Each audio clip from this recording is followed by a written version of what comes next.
So don't be jealous, y'all. Yeah. What is that? Oh, is that a book?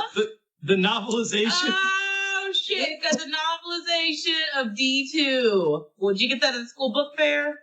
Of course. Yes. That was like just a way, like kid crack right there.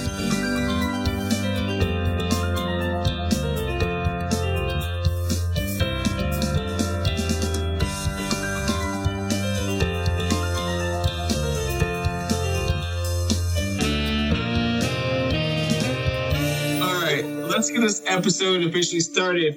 Welcome to 30-Year-Old Teenagers Podcast.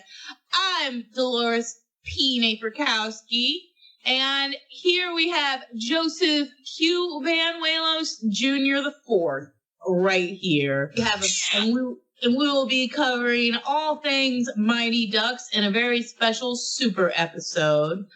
Shout out to my very good friend Jamarco Shaw, Icarus the Professional on SoundCloud, for plugging us recently on his Facebook page. I put the new 4Gs on the G. I trap into the bloody bottoms is underneath. Cause all my niggas got it out the street. I keep 100 racks inside my G. I ain't never get it no more with the whole team. Now niggas pay us so long cause I'm hauling. I was waking up getting racks in the morning. I was broke, now I'm rich, these niggas salty. We're gonna get out of the 9-to-5s, buddy. Just hold on a little longer. We have a very special treat tonight. We have Blake, the producer, the long-suffering producer and long-suffering boyfriend, who is here tonight on his very first episode with us. That's right. I'm the editor and producer and boyfriend of one Joey Banuelos, finally on the podcast. And from the Nimrod Horror Podcast, my other podcast, we're joined with Leo. Tiny Iron Man. Represent. Oh, shit. Shit, I gotta bring her ass in here too then. Oh my god. He's got Tiny Iron Man. All right, let's get this episode officially started. Okay. But we're talking about the Mighty Ducks 1, 2, and 3, and also the brand new series, the Mighty Ducks Game Changers. Game Changers. Oh man, this podcast goes different than the one we normally do, Joey. Even though this is a crossover event, huh? We're going to be talking about all things Mighty Ducks. First, the Game Changers and how it relates to the other films in the series, and also apparently Mighty Ducks D2, the novelization, which I'm very curious to hear your review on, Brosa. There is actually like a slight difference. This episode, the show's getting its first book report. Yeah. Wait, Joey can read? Joey can read. I know, it's a surprise to me too. Wait, yeah. Let's start on this, y'all. So many reboots have come out that are incredibly depressing, and I love how good Game Changers is. Like, it's just a great show. It's amazing. It's done really well. I think it's written well, it's directed well, and Bombay is the best part of that show. I love that his chief skill now is Zamboni driving. That's my favorite thing, that he dreams of going to the Olympics not as a hockey player but as a Zamboni driver. That's the big league. You don't think it's a real profession, but that seems like a real thing. I'm going to the Olympics to drive the Zamboni, because that's important, right? Being able to make sure the ice is clear and smooth so nobody hurts themselves. It's something you don't really think about, like an ice janitor. I mean, that's what a Zamboni driver is. Yeah. Taking a calorie. Yeah. Like a side note, everybody knows that I used to work at a ice rink, I think. Yes. Yes, I've driven a Zamboni before, but I had a coworker, legit, this boy was almost blackout drunk, and he drove that Zamboni to Kroger to pick up another I don't remember this. And I've never watched a single episode of this show sober, so it's I need a fucking drink to talk about it. Yeah. And then we have producer Blake. Hi, everybody. I've been the longtime producer and editor of this podcast, so it's fun to finally be on. Talk about probably my favorite movie as a kid. It's like this and Aladdin were like the two things constantly. And the new show is fucking awesome. Oh! That's a particular question. Yeah. I think warped is a generous word to use. At that point, yeah. Man, I had some good times there, some good memories. You used to play hockey there, super drunk. Oh. Dolores, you might remember this time. My first time actually getting like blackout drunk was during the ice rink days. So, as I was working at the ice rink, I knew a person. I won't say their name. We used to drink quite a bit at this job. So one guy took the Zamboni out to Kroger to pick up some more alcohol. He got like a 12-pack. He drove it. He's probably gonna you'll do like maybe 5 miles an hour, but yeah, he made it back. That's like some Reno 911 shit. Well, how far was the place at? It was like about like a mile away. A mile away, driving at 5 miles an hour. He was like pretty much trashed, so. And he's trash, so he's swerving, so it takes him longer because he's going like this the entire time. I actually worked at that Kroger later on. Oh yeah, I remember the Kroger era. Yeah. Are you sure you didn't sell him the damn alcohol? We were just playing hockey. Oh man, I love playing drunken ice hockey. Oh, the best. The best. I used to be like taking a shot too. Like, another shot. Anyway, let's talk about the Mighty Ducks. So, I don't know if you guys actually looked this up, but stats wise, Adam Banks is the best Mighty Ducks player. I mean, that makes sense, yeah. But you gotta know the second one. Is it Charlie? It is not Charlie. I don't know. Who else is like a power forward for them? Jesse? Or not Jesse, It's a girl. Jesse's third. No. Connie is fourth. There's no fucking way it's Carp or Guy, right? Yeah, Guy's second, actually. Is he really? Okay, can we talk about how sad it is? The kid actor who played Goldberg apparently had a serious drug addiction. And that made me a little sad. He's on the streets for a while, and he's been trying to clean up so that he can come back. He cleaned up, though. He cleaned up. Yeah, he says he's been a year, I think he said. Yeah. Like that, yeah. Yeah, it's been hard because those child actors do not have it easy when things don't go quite right. He's at our age, and he looks like he's 65 years old. Yeah, he looks really old. Good luck to Blake actually editing this. Can we talk about this weird concept they invented in South Central LA, street hood hockey, where it's just these gangs of urban youth who have adopted hockey as their gang. And a little boy whose name is Russ, but was a minute away from being named Do-Rag, is just teaching them how to play the hockey of the street. You ain't never played hockey like this, boys. Let me tell you. He's a Legend of Bagger Vance, but for hockey. My knuckle puck, man. And they love listening to tag team, you know? I love tag team, so yeah, I'm down. There's been no greater joy in my life recently that they're back. I mean, in a Sprint car, is it for Sprint? T-Mobile, that's what yeah. Chocolate vanilla, rocky road, scoop, there it is.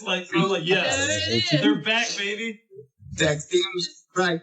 But, okay, speaking of Russ, or aka Keenan, did you guys know He's the reason why Jesse Hall is not in the third movie. Yes, they did not get along, and they ended up, Jesse Hall's parents were very upset that they ended up taking him out of the movie, or the producers decided to go with Keenan. But yes, they very much did not get along on the set of Mighty Ducks. And I felt really bad for that kid because he was there for like the first 2 movies and he's just gone. Hot take here, y'all. Hot take. I don't like Kenan Thompson. Whoa. That's what I said. Ducks. All that. SNL. Don't like him. You don't like him? Ooh, man. Okay. That's like America's sweetheart. Right. Talking about the first Mighty Ducks film, which came out in, was it 1993? It came out in 92. It was 92. So, like, that movie has a very special place in my heart for multi reasons. I love it. It's a great film, but that's also the movie that made me love hockey. The day after renting it, I started to watch NHL playoffs, which that year was like 1994. Went into what is arguably still to this day the best Stanley Cup playoffs ever. The 94 run of the New York Rangers. I got to see my favorite player. Ave Burry, yeah. Yeah, his brother's married to Candace Cameron Burr, so spoiler alert, she married one of the Burr brothers, so. Yeah, this is the movie that got me into hockey, and I just love it. I remember us renting this and watching it at my cousin's house, or they had the movie, which was a big deal, because they just, had the VHS copy of it, and we could just, watch it. Watch it somewhere.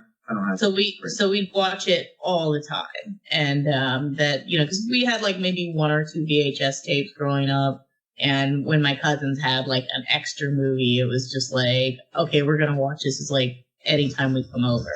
So such a great film, concepts that I really wish they brought this up in Game Changers, but of course I think they didn't know at the time how big a movie this would be. Coach Bombay's alcoholism and that he was driving drunk. And they bring that up first thing in the film, that he has a DUI and has to have a driver. And his music was a little loud. What I want to say about the first movie and why anybody cares is it took a sports formula that at this point we had seen. Because this is basically Rudy. This is Hoosiers. There's a couple other. Yeah. Yeah. This is the first time I think it was done with kids. I can't remember a kid's sports. This is a year before The Sandlot. Bad News Bears. Okay, so it hadn't been done in 20 years. Okay. Jackie Earle Haley was 8 when that movie was made, and now look at him. Yep, he was the worst Freddy Krueger ever. He is. The worst. We'll save that for your podcast. Your other podcast. And then the thing I like about it, it doesn't shy away from some of your hero starts this thing off hating kids with a DUI. And it deals with these kids suck and a parental figure just totally giving up at first. How do I reach these kids? How do I reach these kids? And he teaches them to cheat. He's teaching them to take dives and stuff. Well, he's teaching them how to cheat the system that doesn't work in their favor. Because these are kids who, without somebody like Coach Bombay, they're not going to college. They're not going to be able to access a better life. But he's able to work the system, getting Adam Banks on their team to ensure that you kids are going to be able to get college scholarships. You kids are going to be able to get into your sport and have a launch pad, as you see in D3, getting into private school and eventually maybe getting better than you are, which is highlighted by the parents of Jesse who are this is a lot of money for us. I don't know if this is an actual fact or anything, but I feel like Connie maybe one of the most important female hockey players of like all time. So I think that maybe she encouraged like young girls like go out there and play like, you know, hockey. I know she's not like an actual hockey player, but that she influenced a lot of female hockey players. Because like currently, women's hockey is like growing quite a bit. We have 2 leagues, professional leagues, and it seems like all of the top players love like Connie. And yeah, she's just a good role model. In D1, you notice that all the kids have like found gear. Like some of them are literally wearing magazines for pads. Yeah. I think my favorite thing is Connie. If you notice, she's wearing, obviously she used to be some kind of, what do they call that? Equestrian sports? Yeah. She's wearing riding crops and equestrian helmets for her hockey gear. So she used to be, I think it's a nice little detail that she's like one of those weird horse girls. Yeah. And like that was her equipment she had. Yeah. Before they get their real stuff. And I think that's like a really nice touch. Yeah. Like kids are wearing bicycle helmets out there and stuff. They look like a Mad Max gang at the start of this movie. That's really another good Easter egg is that they refer to Adam Banks as a cake eater, which I thought was a slur for gay men. And then I looked it up, and it's apparently like for rich boys. And in Game Changers, you see that Coach Pompey's current diet is nothing but leftover birthday cake from children's birthday parties. He's become the cake eater. Yeah, he is. There is some intentionally, like, or accidentally good writing, like really fabulous connections in writing between Game Changers and Mighty Duck. I wanted to talk a lot about Charlie's relationship with Coach Bombay and how I feel Charlie was betrayed. He literally got close to Coach Bombay, and Coach Bombay is like gave him the impression, I'm not going to abandon you. I'm here for good, kid. I'm here. And you see in Game Changers, episode 6, which is the big reunion episode, Charlie Conway doesn't come because apparently Coach Bombay ghosted all of the Ducks, including Charlie. Well, let's be honest. It's really based on the fact that Joshua Jackson didn't want to do the episode. It's basically canon now that Coach Bombay abandoned a boy that he casually adopted as almost his son, or at least friend. Charlie and like Bombay, they did have a close relationship, obviously. Can we all say Charlie was a bit whiny? Oh, yeah, they all were a little whiny, so... They were a defeated team. It was Charlie that was whiny. Yeah. That's why he was a coach. That's cool. Jesse was like, okay. Did you know he wasn't the first choice for Charlie Conway? Oh, no. I did not know that. Yes, Joshua Jackson was not. It was Jake Gyllenhaal. What? Jake Gyllenhaal turned down this film to play Charlie Conway. Are you sure? Because nobody in this movie besides Keenan is the only famous one. Wait, Joshua Jackson was on Dawson's Creek. Famous, yeah. To this day, who's famous? Like Connie was in the greatest vampire movie of like all time, Which is? Vampire Suck. Queen of the Damned. Oh, is she really? I'm a giant Wet Hot American Summer fan. She's in that. That's crazy to me that you told me that Guy has the second most points, because I've always felt that he's only doing the whole sport to be next to Connie. I mean, he probably is, but yeah. Like, he doesn't even seem like, in the second one, when the kids show up to recruit him, he doesn't even seem all that interested until Connie's like, all right, I guess I'm doing it. And he's like, all right, I'm back. A love story that occurs 80% mostly off screen, 90%. Like, it's a love story. You don't get to, like, you just like even in Game Change, you're like, yeah, we got married. We've been together ever since. And it's like, I feel like there's an entire universe where you've got like a teen drama of Guy and Connie. Yeah, we're in the universe where we're unlucky enough to see this beautiful relationship fleshed out on screen. Like, One Tree Hill with hockey. Like, that's what Connie and Guy would have been like. He was her Nathan to her Haley. This wonderful thing. I want to know what happened to a Fulton Reed, that he became a subcontractor. I work in construction, and I'm like, I know. He's hard-headed, so... He probably went to federal prison at one point, and that's the only job he can get as a subcontractor. I guess we can, like, touch on that episode now when, like, the old ducks meet up. Oh, my God. It brought a tear to my eye. Mosquito too while you're at it. I was kind of happy that, like, none of the older ducks became, like, professional NHL players or, like coaches or, like, anything. They as, like, regular jobs, you know? Which I love. I know Adam Banks was, you know, the best player. He's messed out. Because, like, I did not recognize Adam Banks at all when I first saw him up here. He looks a little rough around the edges. Mm-hmm. And, like, Bombay's story is crazy. He was, like, in his late 30s, basically 40, playing whatever, like, college hockey, about to go to... No, he was playing the minor leagues. He was playing for Dallas, with the minor leagues, when Dallas didn't have a team. Well, there was the Minnesota Stars that became the Dallas Stars. No. You guys are both wrong, but, like, kind of right. He was in the minor league with Minnesota Gophers. He was going to go to the NHL, which is weird. There's no NHL team that would draft a person in their late 30s.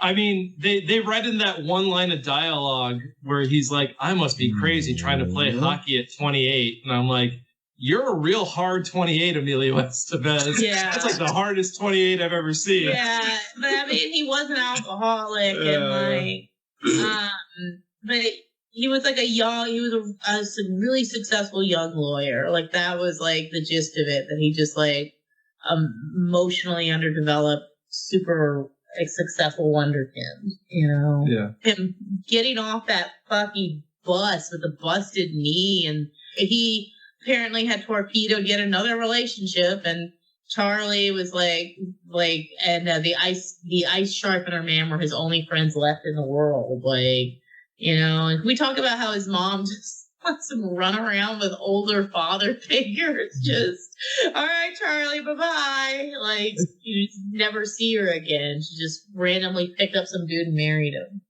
However long half a minor league hockey season is, she met a guy and married him. Like, she was sick of dudes leaving, like, just tired of it. She's like, we're getting married. I'm not going to have you running off to pursue a hockey dream on me. I like to believe that, like, she ended up, like, dating the coach of some other kid's sports movie. Oh, like, she ended up with Al Bundy from The Little Giants or something. That's fucked up. So, in the Game Changers series, Bombay is basically like a broke guy. Why does he not go back to just doing law? Pride. No, it's pride. Hey, Pride, and also honor to Hans. One thing he actually said to Joshua Jackson's character, what he told him, like, when he came back from the country. He says goodbye, Charlie, and immediately dies. Goodbye, He Charlie. gave him a story. He gave him a story. I think in some states, if you get most states, if you get a felony conviction, and if he had a felony DUI, he would be disbarred. Minnesota does not have that. And plus, Ducksworth was like, hey, The plea deal. you okay, boy? You okay? You can, like... But didn't he walk out of Ducksworth's office, though, and just quit? And then that may have negated the plea deal, and maybe then he was not able to practice law anymore. It's the very last episode of Game Changers. He makes a comment, and Lauren Graham says, like, yeah, I always forget you're a lawyer. You think it would have come up in the drunken confession thing that he does with Evil Coach? Oh, the only thing I gotta say is, I actually watched D2 before I actually watched Mighty Ducks. Like, the weird thing about, like, D2 also, is a title that it rips off T2. Yeah. And Talk to me about the Flying V. What do you think about the Flying V, Joseph? Like, that move, yeah. So, as a fan of these films, I love the Flying V. And I love it. It's in the third movie where they actually broke up the Flying V. Because, yeah, it's a stupid thing. It will not work in an actual game. But I've always wanted to see it actually happen in an actual game. And I've always thought, especially back when the Ducks were owned by Disney, if you're ever up 5-0 in a game, just do that shit. Just do the Flying V. Why not? What are you doing with your life? These random coaches. Just do that. They always act surprised. The other teams are like, Flying V, oh boy! And they would love it though. They were like, oh my god, they're actually doing it. Actually, I have a question for everybody here. Okay. If you had the opportunity to actually play off the Flying V, how would you coach it? The game's tied. You're in the Disney movie, by the way.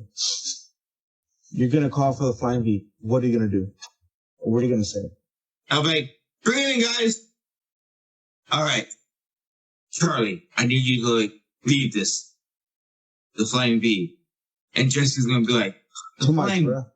Okay. We need real quick coach. We need real quick coach talking.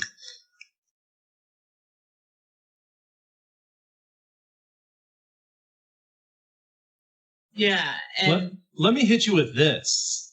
Okay. You do the Flying V, but you have the point at the top, and then everybody comes, so an upside down V, right? As opposed to a point man in the front. And then you have everybody put their jerseys on backwards. They don't know which way you're going, man. I actually took it the wrong way when he said it comes backwards on the V. I'm like, man, that's a flying book. Flying vagina. Flying vagina. The flying vagina. It's the dumbest thing ever. Okay, D2, oh my god. They had this weird history teacher who was sitting there giving them a class outside, you might say that the founding fathers were a lot like you. And you had Fulton Reed being like, wow, were they teenagers? Just like us? And he's like, wow, teacher lady and possible love interest for the coach. Do you think that U.S. was always the most winning country? And she's like, not quite, Fulton. There's so many weird, they have all these kids who play to their stereotypes, and it bothers me that they just can't exist as humans without a Spanish guitar or whoop, there it is being played in the background. It's very heavily emphasized, We're getting stuck on D2 a lot, but I think we need to, there's one thing we haven't addressed yet that I think we need to talk about. D3. No, D2. On this podcast right now are 3.5 Texans. All right? I wasn't born here, but I got here as soon as I could. Yeah. That's me. Dwayne Robertson, the only Texas player from Dallas. oh my god, how do we feel about the one and only Texas person in this movie series? I mean, yeehaw! I was 10 when I first saw this film, and I didn't like it. Oh, really? I really did not like this because I grew up in Southwest Houston. I kind of like the use of Yoakum in the soundtrack. What, Like I said, I'm from the Midwest. Yeah. Country music wasn't invented till 1992 when Garth Brooks wrote it. Growing up in Southwest Houston, where there was nary a horse in sight, was insulting because that's just not representative of all Texas. And it's why did he carry a lasso with him wherever he went? It was just ridiculous. But you also sound like this little lady. Yeah. And he was almost the romantic a rival for Guy. Like, he showed him flirting with Connie. Yes, he was flirting with Connie. He rescued her with his lasso. Connie was not having that. Connie was in the teen drama that does not exist on our current universe. Has Joey actually mentioned this to you? What? I am actually against teen dramas.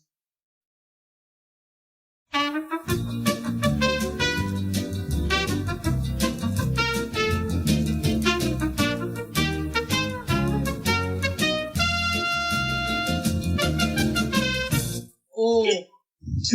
I am like the dark side of this universe right now. There is a moment in D3 that I cannot end this podcast without talking about. Sanchez, a pervert, he is going under the cafeteria tables and looking up girls' skirts. Oh boy, like it was like Porky's. Like that's where that like. What's crazy too is like he looks straight into the camera and he's like,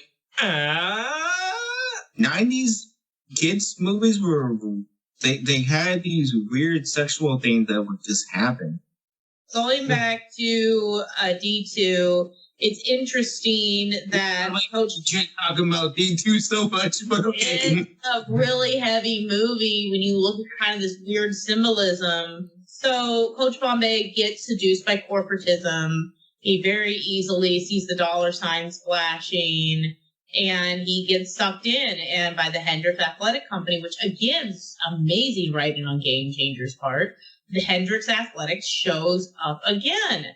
And the moment that he chooses to side with Hendricks is in the Mighty Ducks universe is when the Ducks become less about these kids having a good time and developing a good skill that'll get them to college, turns into a money-making machine. And that is the moment. And they change uniforms to their flashy new logo, and which remains their logo until Game Changers.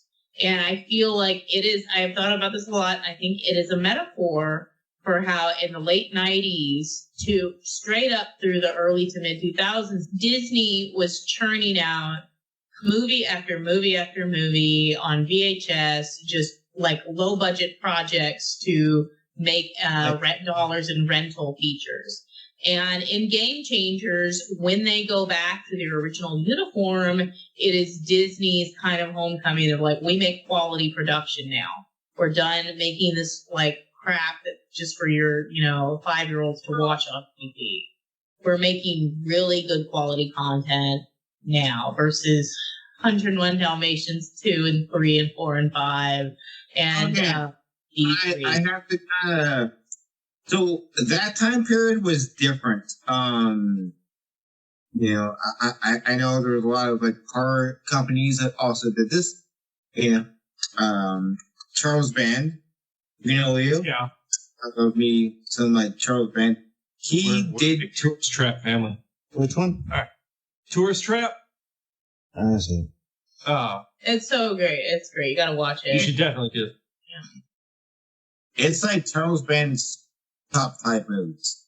He had a contract with Blockbuster, and he would do direct-to-video films. And like Disney saw that opportunity also, because like back in the early 90s, they weren't the powerhouse that Disney is now. I remember when the Mighty Ducks show came out.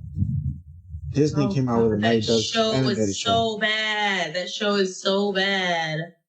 I never watched it, so. I tried to watch it the other day. Oh, God. Talk about the TV show. It is what it is. What it is. I feel like it was good. Like last week, I got stoned and put it on, and it like killed my high. It's the only thing I can say about it. The only positive I really have is its voice acting royalty. Like, yes. Thank you. Tim Curry's in it by far. The biggest star. He's the main villain. So Brad Garrett, who obviously went on to huge things, and is Everybody Loves Raymond. All the Pixar movies is in it. Clancy Brown, who's he's been in a ton of movies, but he's probably most famous for being Mr. Krabs on SpongeBob SquarePants. Frank Welker, Optimus Prime. Scooby-Doo. Jim Cummings, who's Winnie the Pooh, is on that show. Rob Paulson of Pinky and the Brain fame. David Hyde Pierce from Frasier. He's also Abe Sapien from the Hellboy movies. I don't want to talk about him, but Jim Belushi's in it. Jeff Bennett is Dexter's dad on Dexter's Laboratory. He's Johnny Bravo. There you go. Was the product of a lot of bad focus groups. Like, what do you kids like? Well, I really like Darkwing Duck. Okay. And I really like space, and I love the Ninja Turtles. Okay. And I love X-Men. Because I love the X-Men. It's like, okay, can you put all that together? And they're all like, yeah, but they travel through time and space. It's like, okay, well, we can do that for you. Okay, we'll do it. And it's like, okay. And so they made this show about these ducks who are space aliens that travel through time and space, but were also excluded from, like, human activities and discriminated against, like, the X-Men. Like, it was just a bizarre take on the Mighty Ducks. When I was a child of 10 and that show came out, I was really annoyed. I was like, ooh, a Mighty Ducks TV show. So I turned on, like, this is not the Mighty Ducks. This is actual ducks from outer space. It makes no sense. Because they're on the heels of Gargoyles, which is a very successful, like, interesting show. And I was, like, really hyped about a Mighty Ducks, like, cartoon. This monstrosity comes out, like, this put everything into a machine, and this is what they just said, kids are gonna love this. It lasted 13 episodes, which most cartoons... It's like 22. Yeah. Anyway, let's get back to Mighty Ducks. My name is Do-Rag, and I'm gonna teach you how I play hockey on the streets. Because as I have not been referenced in song, I'm black. Oh, let's talk about D2 also. Okay, there is no way that no puck ending shot would have counted in any legal way. Let's talk a little bit about D3, so we can move it. There's only one thing I want to say about D3. Can we talk about crippled daughter? You mean differently able? No, because she doesn't even get a name. They never give her a name. They're just like, that's his daughter. And he's pushing her on a wheelchair on the ice. He's just been an asshole for 90 minutes of this movie. And then they're going to be like, oh, he has a daughter in a wheelchair. And they're like, oh, we love him now. And it's just like, no, apparently she got in that wheelchair because he was driving a car and they got in an accident. He's probably being an asshole on the road too. It bothers me that every time the kids are asked to actually practice hockey and learn the sport correctly, they get really upset. They call Coach Bombay Coach Blood.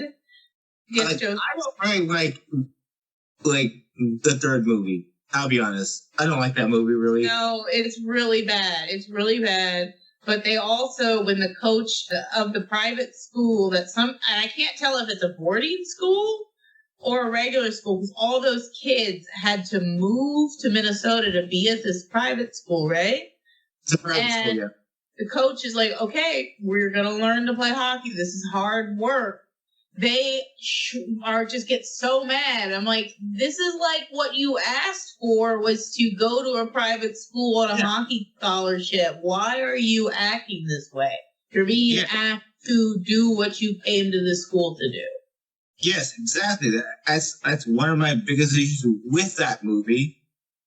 And also Charlie, because Charlie's really annoying in that movie. Yeah, it's so bad.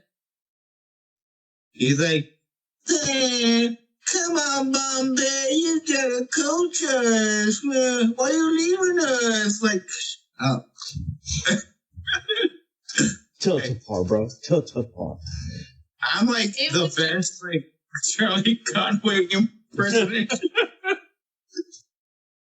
I just love these movies. It's all the magic of friendship is what wins the championships. It's like That's not hard.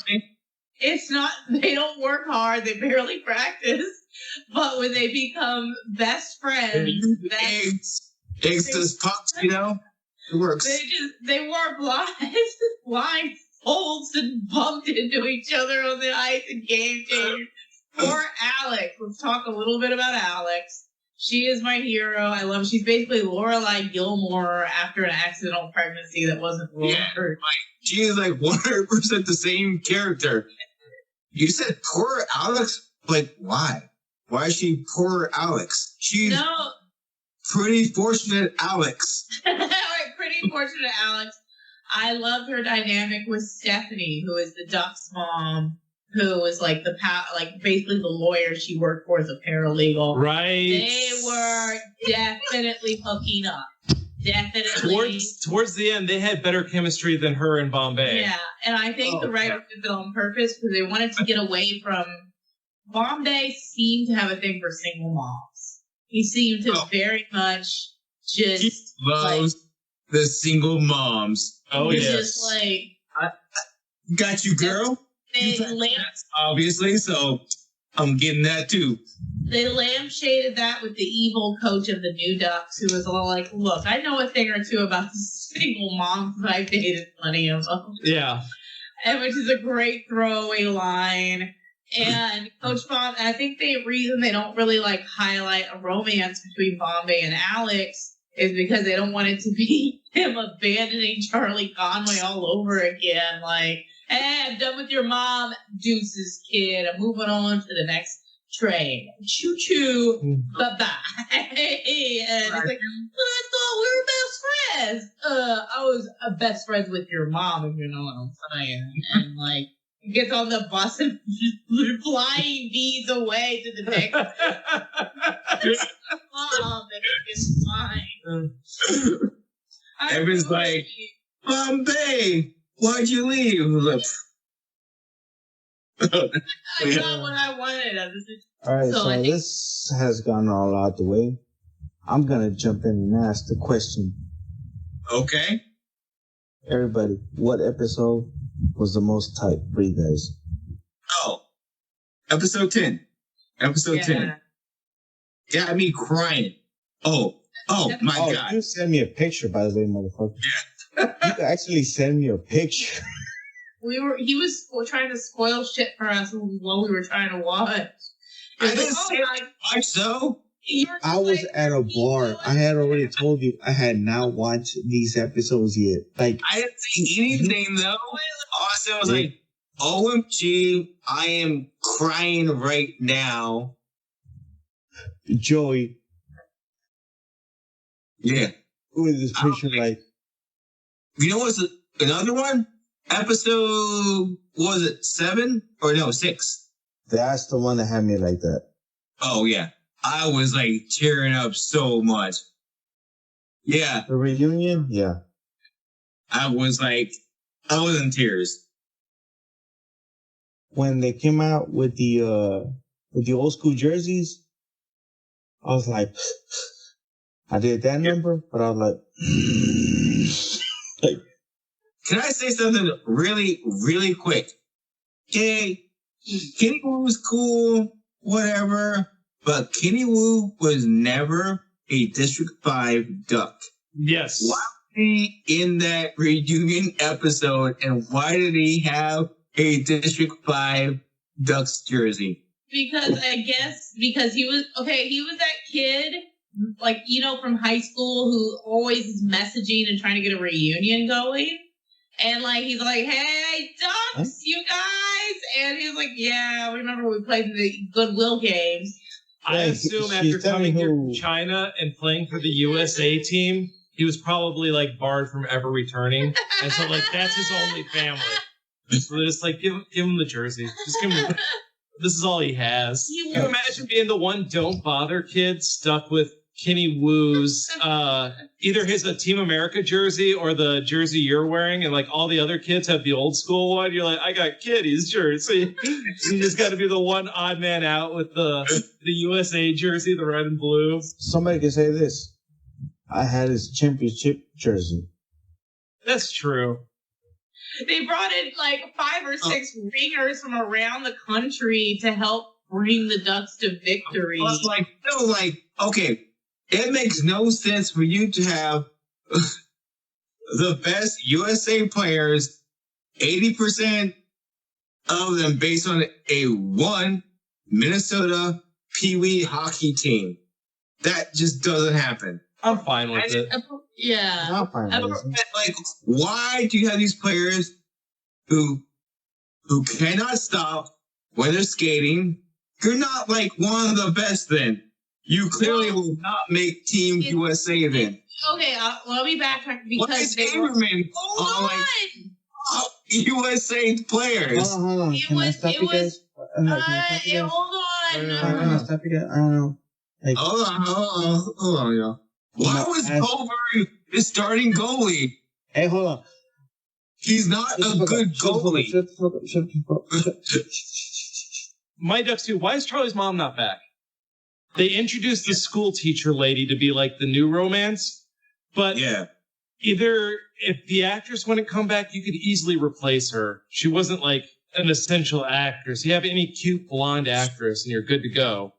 I think it would have even been better if she had a chaperone and they had just broken up and now they have to like work together. Oh, wait. Like that's classic Disney shit. It was it's like Charlie I hate you, and now we're in love. Like that's Disney's whole jam. I want to tell you that all of Coach Bombay's love interest was all a case of the not a child molester. Like the whole reason that they have any love interest is because they don't want Coach Bombay to be known as seen as a diddler. Like he seemed to be like hanging out with all those young boys, but never had a girlfriend. Kind of interesting, don't you think? And so like, hey, look, he's dating this lady right here, and she loves America and D2. And so they were basically giving him a case of the not diddlers. They always picked a love interest that was age appropriate. Speaking of that, as we do on this show, we do our, I think it's appropriate to say, fuck, marry, kill. Let's do it, y'all.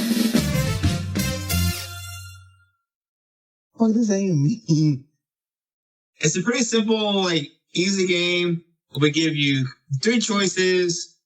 One person to fuck, one person to marry, like, spend your rest of your life with, and one person to actually murder. The Bombay girls. We got Charlie's mom. We got Evan's mom, Alex, and then Iceland girl. Maria, the Iceland girl, she's red hot, man. She got no butt, but Flat the way down. But that was what was hot in the 90s. Yeah. She got 90s butt. I'd kill Charlie's mom. You don't exist for any particular reason. I would F Alex, and then I'd marry Iceland girl, because then I could F her all the time. Hold on, because then if I married Iceland girl, I would be able to engage in lovemaking with her all the time. So why not? I wanted to mix it up because I know y'all are all going to be all like, I'll F Iceland girl, I don't remember Alex. Yeah, I'll take Alex. To marry her? Marry her, and that's It's it. a one night thing, or you want to make it forever? Same thing. I kill Iceland girl. Yes! Thank you. Me and Leo love America. She's like the hottest one. You think she's going to let you wreck that body? Nah, she doesn't do nothing in bed. Charlie's mom goes all the way. Charlie's mom, no condom. Fuck Charlie's mom. Oh, gross. Then kill the Icelandic lady. And then I'm marrying Alex. And you know why?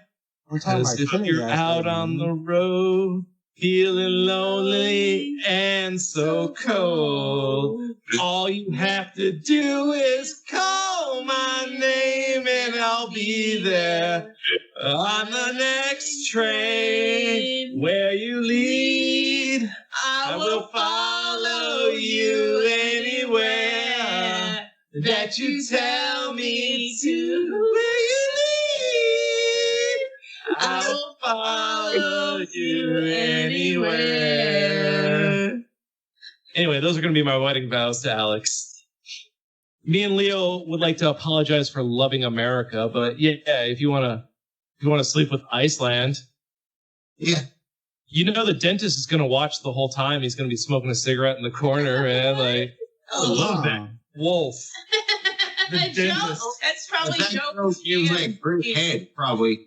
But I like, you know what? I switched mine because Alex, like, Charlie's mom has no boundaries. She just lets any dude just like go in her. Like, That's what I'm saying. That's how she had Charlie. Like, just, you know, I don't.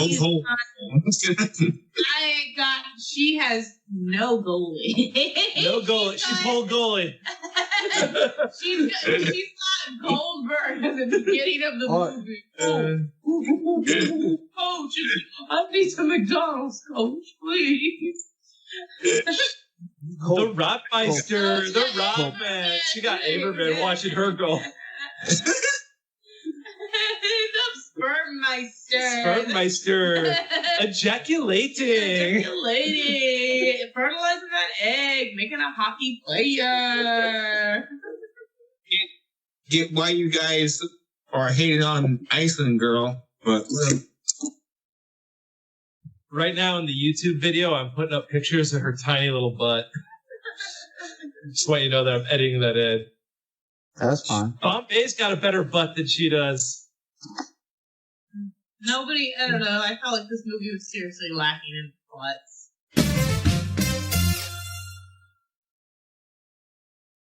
good luck to like Blake actually editing this. And I guess we should try to wrap this up. And The Bruins won today, guys. I'm pretty sure that the Bruins will make it to the conference finals. We get Avalanche versus Boston. Injuries. Game Changers is a fabulous reboot compared to all of the awful reboots out in the world. I don't know if you know about the Powerpuff Girls scandal where they were trying to reboot it and make one of the characters like Bubbles fresh out of rehab and off a scandal from a sex tape. Like, it is disgusting. But this show gives the show dignity. It's woke without being broke. It's like the kids are all different, but that's not like obsessed. Like, it doesn't have the stereotyping issue of D2 and D3, where they're people and they're kids who are trying to do their best and learning a sport and learning how to do it well without the power of winning consuming them. And it's just fabulous. Mighty Ducks 1, special place in all of our hearts for being just one of the best kids sports movies. D2, blind nationalism. D3, we don't talk about D3. The Ducks are the Ducks. And it was always the best thing in the entire world. So we're closing out the podcast. You can find me at Nimrod Horror on Instagram, and Dolores, you can find her at Dolores. You can find me Dolo. You can find her at 30-Year-Old Teenagers Podcast. How about that? That is. Go Ducks. Yes, ducks fly together. You're the worst. And that's a wrap. Magic thumbs.